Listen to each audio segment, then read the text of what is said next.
Hát ez a marhabőr a világ egyik legjobb találmánya.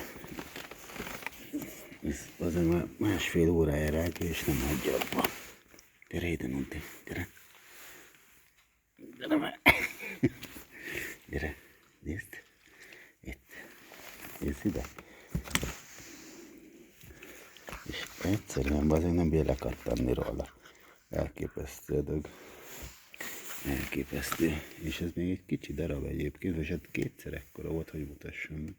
Kétszer ekkora volt, de hát ez kibaszott jó dolog. Ez egy kibaszott jó dolog, tehát cipők ellen, meg minden ellen. Ezóta nem hagyta abban, amit adtam neki, ez egy... Nudli, engedd el? Nudli? Persze, hogy nem engedi el. Ez a darab, ez egy ilyen kétszer ilyen hosszú volt. Ez még azt tetszik, mi?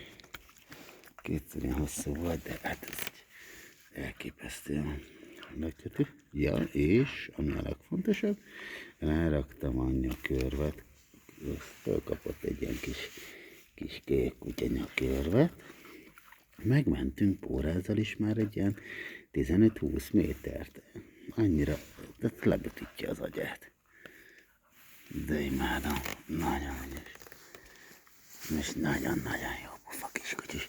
És most már be lehet fejezni a cipőrágásnak, be lehet fejezni minden más rágás, majd kapsz ilyeneket.